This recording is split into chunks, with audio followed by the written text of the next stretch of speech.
thinkers. So hi, I'm Shir. I'm the CTO of Deepchecks. Yeah, that's just too loud, isn't it? It's too loud. Yeah, sort of like this. Cool. So a bit about my background. I started my tech career in IDF. I worked in several positions, but as a data scientist, worked in the security area in the Prime Minister's office. And in Deepchecks, I have the privilege to tackle and try to solve many of the challenges that we found as a group of research data science trying to give deploy models at scale, trustable models that give real-time value when it's quite challenging when you're just kind of getting started, and also later when you're trying to scale it up. And so at Deepchecks, we do work in the field of monitoring and validating machine learning models. And we're going to talk a bit about testing in the machine learning lifecycle. So what does that mean? Short intro to testing. What do you test? When do you test? How do you actually test it? And we'll do a kind of walkthrough of the Deepchecks package, which is generally an open source package aimed to give the tools and methodologies to help you test better models. And with a few demonstrations from our computer vision sub-package, which is in beta release, and you'll get an opportunity to do some sneak peeks, and we'll present some of our ideas there. So a bit about testing. In software development, testing is a field that's gradually growing and developing, and obviously it helps us develop code and deliver it much faster and in a much more trustworthy manner. And we did notice in Deepchecks that when monitoring models in production, some of the problems that we caught there were actually problems that could have been caught much earlier, which led us to the understanding that maybe for various reasons, testing in machine learning isn't as developed. And we do believe, obviously, it can give lots of value from the ability to make your development, pre-training, the deployment processes much more efficient, quick, and also to find bugs much earlier, like RD when you're in research. Why start working with problematic data if you could have tested it in a comprehensive manner and found the problems much earlier? So thinking a bit about testing, we did notice that it's more complex to test machine learning models, and this is a short kind of comparison between testing software and machine learning. So first of all, machine learning is super dynamic. You have not only the code changing, the code trains a model, and then the model changes, but also sometimes the pipeline or the data. And it's much harder to understand, are the changes what they're supposed to be? Are they intended? What actually changed? In software, we do have a way to understand a bit. Did we cover like all of the tracks of code? Like, are all at least the code lines covered? And in machine learning, it doesn't really exist, this concept of coverage. What are we trying to cover? Is it the inputs like distribution space, which can't really be covered fully, obviously? Or are we trying to, with deep learning, are we trying to cover all of the paths of the neural network? What does that even represent? So it's much harder to understand what did we test, and are we missing anything? And my favorite type of problem in machine learning is it tends to fail silently. So what does that mean? You insert numbers, beta picture, and you'll get a number, right? But what if you inserted nulls or a black picture or a monkey when the model is expecting to get a picture of lungs? They won't necessarily tell you, oh, by the way, this is the wrong data set. You'll just output the number, and you might get dog categorized as person. So it does happen, obviously, also in software, but it's a bit less common because machine learning, kind of the essence is you do lots of processing to data. And if something messed up in the way, you won't necessarily know that the processing wasn't proper. So what do we want to validate? So these are the things we have, right? The data, the model, and the process of doing it, from the process of data acquisition to training the model to deploying it. And we have some things in our environment that affect what are the things that may go wrong more or less. For example, is it pictures from an outside area? Are we buying data from a specific data source? Are we dependent on health data, which has its own regulations? Or do we have to make sure we're under some fairness constraints? So these are kind of the things where we have to keep in mind. And let's look at a few of the problems of where these, or a few of the typical or common problems. By the way, I'll say something we did notice is that many of the problems, like the outline, the general problems, both in tabular data, computer vision data, NLP, it's the same kind of types of problems. Obviously, in order to actually investigate them, understand them, evaluate things needed in order to solve them, that's a bit of a different world, and that's one of the reasons we also have various sub-packages. But looking at like the general challenges, it's the same. You have drift also in vision and in tabular and in text, and the same for problems with labeling, for example. So these are a bit of the group kind of integrity, distribution, and things related to the model. Maybe it looks simple, but these are just a few of the examples of things that we've noticed that happens in each of these areas. So, one example, like the more specific one from the computer vision domain, which some of you may be familiar with, is it's a paper from 2016. And the thing here is that the model was trying to predict whether we see a husky or a wolf. If you look at the few examples here and also at the paper's like the metrics, it did a really good job metric-wise. The huskies were mostly categorized as huskies, and same for the wolves. Only one weird thing. When we actually looked at what are the mislabeled samples or where are the mistakes, we can notice that the mistake in this case, the husky, which was actually categorized by the model as a wolf, is on a snowy background. And when actually investigating like the different things of what made the model make the decision, is this a husky or a wolf? Well, it wasn't exactly the actual animal, but rather the background. Was it a snowy one or not? So imagine now deploying this model as a security system in Alaska, and how well will it identify in this example like the differences. So in this is just one example to show that, okay, maybe we did a super great evaluation of the metrics and everything that we have in our data set, but this isn't necessarily the whole picture, and we really want to try to find and understand what's happening kind of under the hood. So hopefully I'll convince you that you want to test. So how do you do it? Well, let's look at like generally what we have. We have the inputs, which is what do we want to check. So what are we checking and how are we doing it? Okay, so what are we checking like input wise? What are the checks themselves, right? So which types of problems are we going to look out for? When do we do it? Is it when the model is in production and then we monitor it, or is it like what exactly the pipeline? And well, one of the most important points in my opinion, and the point that I'm not actually going to answer, is what is the methodology to incorporate it? Because testing is, while it's super important, it's something that you actually have to make sure to put in place, and otherwise it's much easier to miss. And so our idea is mainly to have it in mind and to understand where and how to incorporate it in your process. So talking about the inputs, we showed a bit kind of the types of problems, and if you look at, so what do we want to actually check? So in the area of data, we have everything that has to do either with the data set itself, like are the distribution, are the labels okay? We have similar samples with different labels. I'll say in general, data integrity can be both like pipeline related integrity. For example, I know some data source stopped streaming in data, or we have some problem with the sensor, or a camera was now like turning the wrong way around. And we have things that are related really with the machine learning aspects of the data. For example, is it sampled only from a certain geography and the distribution there doesn't represent the real world one?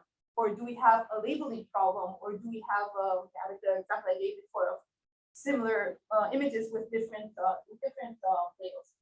So that's a bit about the data. When I say batches, what I mean is compare any data split. So for example, if you're training a model in a specific data set, and then actually in production, it's going to run on a somewhat different data set, because that's life. And when you leave the academic kind of modeling and go to the real world production, you understand that no two data sets are actually the same. So what are the differences between them, and is the model still going to work on the new batches of data? And everything related to the model, whether it's the metrics, the weak spots, looking at metrics according to various samples, and well, many more. And this is a few of the kind of high level topics that you can find in each, and each of these really splits to various checks and problems that you can delve much deeper into. So when should we test? My short answer is as soon as possible, right? We can wait for the model to go to production and then find the bug, but it would be much better if when we get the data set from the data engineer, we find straight away that something is super weird, and we can save ourselves quite a few weeks sometimes of research on working on irrelevant data. However, not always. So we can't always get everything as soon as possible. We can get it as soon as possible, but we don't necessarily have everything ready. So in general, we kind of split the process to everything that's in the research phase, which you already would want to start testing there. CI/CD, which is generally, let's say, the ability to automate the process of moving a model from a training and research area to the production, and being able to do it as peacefully as you can, and hopefully that you really tested the model properly. And monitoring, which is what we call testing in production, right? Because if we track things like drift and the metrics and the weak segments over time, then that's actually the same as monitoring. And also inside the research phase, we don't actually have to wait to have a final model to actually test it, right? If we already got any batch data when we split it, and when we have even our first end-to-end model before we actually deploy it. So I'm going now to continue basically the exact same topic, but show a few of the examples of how we do it, how we address it in Deepchecks, and feel free to check out our GitHub for the code documentation and much more. So in general, we believe or think that it's much better to catch every type of problem with a specific test, right? So I'd rather have lots of tests, each designated to find something, some potential issue, rather than have like a very big test and then try to look for what exactly is the problem. So for every issue we test, we have something that's called a check. And a check can have a condition on it. Why is a condition good? Because it's much more efficient and convenient if you can kind of have a pass fail and see, even go with the automatic process and see if everything failed. Not all the checks, by the way, have a condition, because sometimes you have to actually inspect it and see if this makes sense or not. And because one of the ways to make testing better is to have a comprehensive list of checks. So we have the concept of a suite, which is just running a list of checks with optional conditions on them together. This is how it looks, like this kind of visualization for the package itself. So every check has a visual output, which can be human consumed, and it can also be saved as a JSON or saved as an HTML report, and it can saved, for example, along with your experiment tracker tool, or you can just pop it up in the window.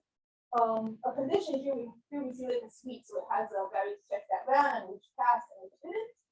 And a test suite is again just a list, an idea that everything is very easily customizable. So obviously, while the general problems are the same, every specific domain and problem has its own needs, and then you probably want to customize whether it's the conditions or the relevant checks, and that's how it looks. And when we talked about this part before, so in order to make it kind of much more streamlined, we made a built-in suite for each of these situations. So we have a data integrity, which is a suite you can just run and get lots of checks for data integrity, and so on. For we call it train test validation, but essentially it's validate any two data splits without you need a model and model validation. Okay, so a bit about the computer vision concepts and examples. So one thing that we ask ourselves is, how do you do drift in computer vision, or in general, how do you segment? How do you, for example, check performance according to different data segments? Now, there are various answers for this. Popular ones are, or one quite popular one is, let's look at the embeddings, which is something that we can do and also will give us some kind of general understanding of what's happening with the model and is there some specific change. But one thing that we found to be very a great addition that is sometimes overlooked on is to try to derive from the data some metadata, which is very intuitive, explainable, and can also many times describe kind of a real life phenomena. So we call this properties, and all properties are simple, explainable values. We'll give you examples, and we have properties for the images, for the predictions, and for the labels. So, for example, brightness is a property of the image, and the bounding box area is a property of the prediction and of the label for object detection use cases. And we have some more. Here you can see the output of a specific with the outlier check. So we have area property, brightness, and contrast. And obviously, this also depends on your use case, so you can implement custom properties. For example, I don't know, color variety. So anything that you can explain with a number from the picture, and that can help you segment the different things. And what we found is that it's interesting both to analyze distributions of these different properties. So for example, if we suddenly have a drastic change in the number of labels. So maybe, for example, if I have, let's say I have a car and suddenly it's seeing much more objects than it saw before. So if my car or my autonomous driving is used to seeing, like handling, I don't know, medium traffic or low traffic, and suddenly it's in a very, very high traffic with lots of pedestrian zone, this may affect my behavior, my confidence. And this is an example of something that we can expect using problems. So these are various examples of checks that we have built in, and I think the best way is just to kind of demonstrate a few of them and show how they work and what we find. So we're going to go with these few, and feel free, of course, to check our documentation for each latest example has a long documentation with the references to the algorithms if there are, and yeah. So I'll start with first one will be live code, and for the rest, I won't take the risk. 1 second. Now my shoe is the one doing the call. Okay. So. Okay. Yeah. Cool. So this one is called a property label correlation. It tries to find, is there a correlation between a specific property or various properties and labels? Very surprisingly. Why is this interesting? We'll see in a second. So I'll run the cell and just don't know if this reminds you of something from before, but we're going to run the property label correlation check on a data set of dogs and wolves. In order to run a check for a suite, in this case, what we see is that we're importing the check. For a suite, it's basically the same, importing the suite, and it has all the checks inside. And we're giving it the relevant information. In this case, it's only data. If we have 2 data sets or also a model or a prediction, so we can get some more. Yeah. Sure. Yeah. And it's big enough, right? Yeah. Cool. So now we're going to run the check. And let's see the results. So what we have here is the various properties that had a significant number of a relation. And in this case, we see mean, green. Oh, I'll do it. Yeah, short memory. Yeah. Some short memory, each one with their own challenges. So here we have mean green relative intensity, brightness, and mean blue relative intensity. So these are again some kind of metadata or properties that we extracted. Yeah, question? So it's for each properties would be a different calculation, right? So for example, there's a calculation for how blurry is the picture or how bright it is. So the things you see here are predefined properties that we have just kind of built in on the, for example, how to calculate the area of a picture or the bounding box area. That's quite simple. So we have many predefined ones, and we can also accept any property, that you implemented, like custom properties, and you can run the same checks with them. So both go. And so just what we see here is that there are a few properties that are helping us predict the label. So why is this interesting? If we scroll a bit up here, we can see, I'll just remind you, it was green intensity and brightness. And I guess this may remind you a bit of the shortcut learning that we saw before, right? So these are green background related with dogs and the bright pictures with wolves. And that's a cool example of how we could find a potential. Obviously here, by the way, we're just inspecting the data, okay, not the model, but still, it is something that may kind of give us an idea of something that you may want to check and that the model may actually be using. And now back here, how do I do this? Okay, share screen here again.